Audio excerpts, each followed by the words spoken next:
Pode falar, não tem problema, tá? Mas só para eu registrar um pouquinho a situação. Esse daqui é a linha da vida. A linha da vida foi criada pelo professor Rabelo. Sempre que eu falo emergência, eu cito o professor Rabelo. Opa, aqui, só para ficar só aqui. Sempre acabo citando o professor Rabelo, tá? O que é essa linha da vida? Lá em cima vocês vão ver que tem aquele risco falando lá do que é o coração batendo de maneira fisiológica até a parada cardíaca. Símbolozinho da morte que está falando da parada cardíaca, tá?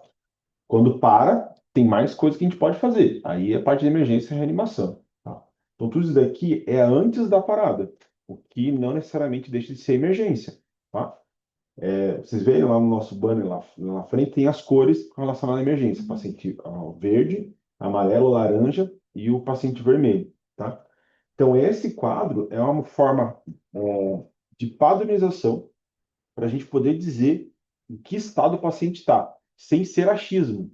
A gente vai fazer uma avaliação dos parâmetros. Com a avaliação dos parâmetros, a gente vai identificar o que é isso, tá? Eu comecei a buscar esse tipo de informação e até mesmo se eu soubesse isso quando eu tinha recém-formado, tinha mudado muito minha carreira. Porque eu não aprendi isso na faculdade, eu tive que aprender depois, na verdade, eu tive que aprender para ensinar, tá? Porque eu via os alunos preenchendo a ficha clínica como uma condição de prontuário, de papel, e não interpretava esses valores. Depois eu via para consulta, olhava os valores, poxa, gente, tem um monte de alteração aqui. E na hora de me passar a ficha, ninguém me fala dessas alterações e tudo mais. É coisa que muitas vezes já tem que ter cuidado intensivo. Então, quando a gente faz o exame físico, na verdade, quando o paciente está na recepção, a gente já dá uma olhada, né? Pô, se ele está bem, se ele não está. Na hora que a gente faz a anamnese, a gente está de olho no paciente. Às vezes, a gente para o atendimento, para a anamnese para avaliar o paciente, e dependendo do que ele está apresentando. E esse olho clínico só se forma quando vocês têm noção dessa questão dos parâmetros, tá? Então, lá, o paciente verde, o paciente sem risco eminente. Não quer dizer que ele não vai morrer, tá? Pelo menos nessa condição, estando assim, ele está em condição bem. Foi o caso da Laika, da semana passada, que estava com hemómetro. Parecia, ela estava feia, ela estava super, ela não estava bem totalmente. Mas a partir do momento que a gente fez aquela avaliação, naquele exame físico, ela não tinha alterações. Estava com um ataque cardíaco, poderia ser desconforto, mas também estressada. Lembra que eu perguntei para ela se ela estava ofegante, se ela é assim daquele jeito? Não, ela está estressada, tá? Então isso que a gente tem que entender. Então lá o paciente, lá no primeiro quadrinho, a principal alteração que a gente vai ver nele é ataque cardíaco, porque ele está num ambiente desconfortável. Eu até pulei antes de falar lá esses três linhas da frente. Ali em cima estão avaliações de hemodinâmica central. O que é hemodinâmica central? É a perfusão sanguínea de cérebro, coração, pulmão e rim. Nem todo mundo considera rim como vital, mas eu considero por ser anestesista, tá? O periférico é a percepções, o quanto que o oxigênio está sendo entregue na periferia. A gente avalia a periferia que a gente consegue ver, que é a borda da língua, que é a gengiva, é a dedo, toda essa parte extremidade que a gente consegue avaliar. E a gente vai extrapolar o que está acontecendo nesses capilares para o resto do corpo. Então a gente vai suspeitar se não está chegando na ponta da língua, não está chegando na gengiva, não está chegando na ponta do dedo, não está chegando na mucosa vaginal, também não vai estar chegando no intestino, vai estar chegando no rim, vai estar chegando em outras células que também são importantes. Tá? E aqui a perfusional já é uma condição que nem sempre a gente consegue, é uma avaliação que eu gostaria de trazer para a rotina, mas é um pouco ainda limitante por causa de custo, que é a avaliação o quanto de oxigênio está sendo consumido. Dentro da entrega de oxigênio, a condição central é realmente entender a probabilidade que o fisiológico tem de entregar o sangue. Isso que vai ser essa avaliação. O periférico é o como ele está entregando, se ele está chegando, realmente entregando na periferia, tá? E o terceiro, que é o perfusional, é o quanto ele está consumindo desse oxigênio. Não adianta entregar, não adianta chegar, mas a célula não converter esse oxigênio, tá? Depois eu vou falar um pouco só dessa parte perfusional para vocês terem um pouco de noção. Eu sei que para vocês é muita novidade ao mesmo tempo, então eu vou passar primeiro o pente mais explicativo. Numa próxima vez que a gente ver esse quadro, a gente aprofunda mais nos detalhes, tá? Aqui, naquela parte do verde, eu vou até dar uma colada aqui perto de mim, porque ali tá pequenininho para ler, né? Esse segundo quadrinho da linha verde aqui, ó. Taquicardia e ativação simpática. É o paciente que está estressado, tá? Eu vou considerar apenas os sinais, as partes centrais, a hemodinâmica central, que é a frequência cardíaca, nível de consciência, pressão arterial e a temperatura, vão estar normais. tá? E eu vou tolerar alterações periféricas pequenas, de uma a duas, não muito graves, tá? Que seriam o quê? A temperatura periférica, o delta T, que é a diferença da temperatura interna da temperatura externa, coloração de mucosa, TPC, burburículos intestinais e pulso palpável. Seriam mensurações que a gente faria periféricas. Então, esse paciente que vai ter uma ou duas alterações dessas, aleatoriamente, uma ou outra, tá? Mas não muito grave, tá? É, burigmas intestinais. Aumenta em questão de ativar, tá? Luta e fuga ativa ele. Mas agora um paciente que está deprimido, ele diminui.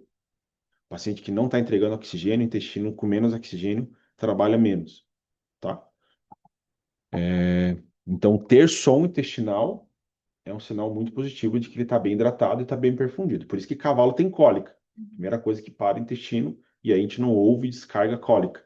Eu sempre trago a cólica do cavalo para cá porque a gente consegue entender um pouco mais. A gente fala muito pouco da perfusão intestinal, tá? Então, lá no final da cirurgia, a gente está fazendo anestesia, a gente ouve o cachorro com fome, maravilhoso, ele está super bem hidratado porque ele já está quase 12 horas de jejum, né? Então, a gente quer ouvir esse barulho na anestesia, tá? O amarelo, a gente vai ver que a frequência cardíaca vai estar normal, a hemodinâmica central vai estar ok, mas a gente vai ter dois sinais graves na condição periférica, tá? Uma hipotermia muito grave, uma coloração de mucosa muito grave, uma dificuldade respiratória mais intensa, está relacionado a esse paciente amarelo, tá bom? O paciente laranja, aqui, a gente vai considerar que é um paciente amarelo descompensado. E o que que é essa descompensação, que a gente vai chamar ele de choque oculto? Lembra que eu falei aqui para vocês? Vou sair da câmera, mas vocês vão ver. No quarto aqui perfusional, a gente vai ter o volume de oxigênio nas veias jugulares ou cefálicas. A extração ela tem que ter 70% de oxigênio. Por quê? Porque o sangue passa pelo pulmão, ele vai carregar 100% de oxigênio, a gente respira 21% de atmosfera, o pulmão converte tudo isso em 100% no sangue, tá? Fisiologia mais complexa, mas para entender mais isso. Esse sangue é arterial, é venoso, é arterial, ele vai chegar lá nos capilares e vai ter a troca, vai deixar oxigênio e vai puxar CO2. Quando ele volta para o veio, se eu pegar meu sangue agora, se Deus quiser, venoso, e ver quanto de oxigênio tem nele, ele tem 70% de oxigênio. Então, assim, o ar atmosférico tem 21%. Na verdade, ele tem mais que 70%. O meu tem mais que 70%. Tá? O 70 ali é limítrofe, né? Em condição máxima, não pode ser, né, uma extração, não pode ter mais que 70%, mas vai estar nessa relação. Então, assim, tudo que o sangue que volta para o coração, ele não é pobre em oxigênio, ele é rico em gás carbônico. Entra nessa condição. Tá? Agora, se o que entrega de oxigênio não está sendo extraído esse oxigênio arterial, é porque as células não estão usando. Então, isso vai gerar um déficit e provavelmente essas células, ou provavelmente não, ou afirmativamente, essas células estão passando por respiração fermentativa. Eles estão produzindo ATP sem oxigênio. Tá? E isso, em pouco tempo, leva à morte celular. Tá? Por isso que essa avaliação ela é muito importante. Tá? Se essa condição for maior, ela vai ser ruim. E se ele está respirando sem oxigênio, ele vai produzir muito lactato. E aí tem aquele exame ali de lactato sanguíneo, que o paciente está ficando acidótico porque ele está produzindo muito ácido lático, porque ele não está usando oxigênio para transformar a célula. Tá? A diferença do amarelo para o choque oculto é alterações nesses exames. Qual que é a diferença?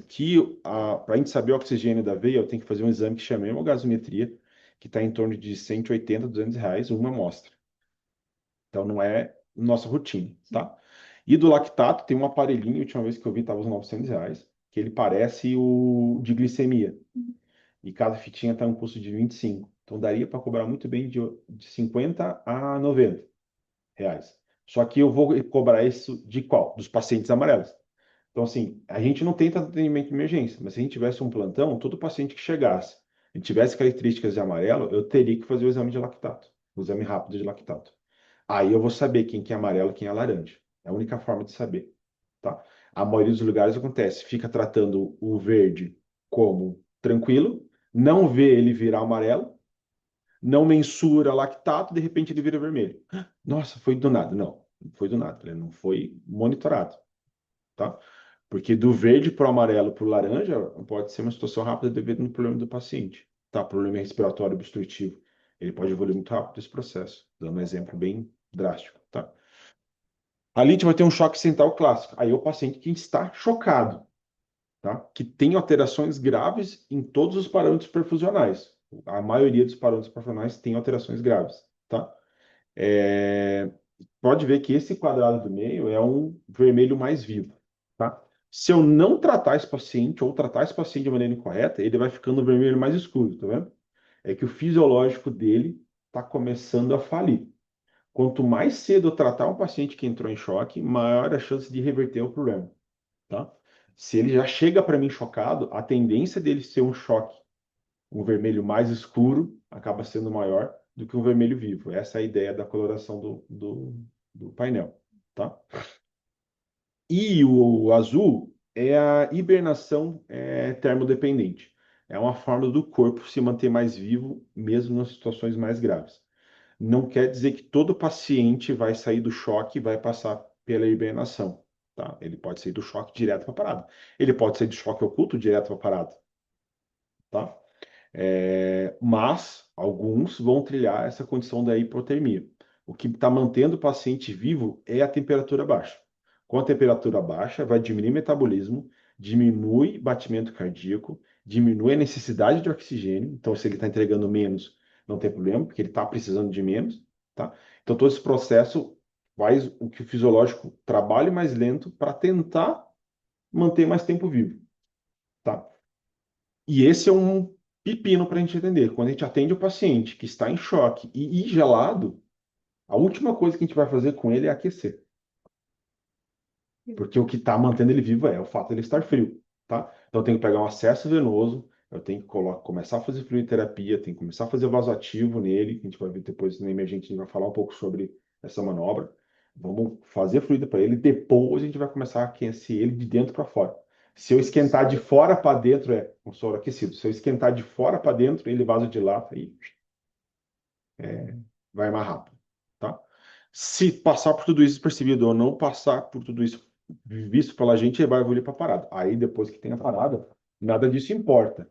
Na reanimação, a gente não quer saber se ele era laranja, se ele era amarelo, se não adianta. A gente vai fazer o coração bater para depois tratar os problemas que a gente encontrar, tá? Mas tudo no processo, muitas vezes que a gente vai ver aqui na nossa rotina, são esses pacientes amarelo-laranja, tá? Meu medo é que a laica de sexta-feira é que evoluísse final de semana para a condição de choque. Ela pode ter evoluído para o amarelo, né? Mas, pelo processo dela ser crônico, a gente já fica um pouco mais tranquilo aqui, a situação está mais tranquila. Mas foi o hemograma que mostrou que eu vou estar mais tranquilo com ela com relação a isso. Fez ultrassom, é hemometra, vamos operar ela provavelmente quarta-feira. Ela vai fazer cardiologista amanhã e quarta-feira a gente opera ela. Acho que vai ser de manhã. É muito extensa a cirurgia dela, né? Vai ser castração, retirada de tumor. Mas a gente vai cuidar dela no pós aqui de tarde, né? Tá bom? Beleza? Acho que só para a gente, quando eu falar um pouco mais de emergência, a gente poder entender um pouquinho esse cenário, para vocês conhecerem a linha da vida. Beleza? Fechou.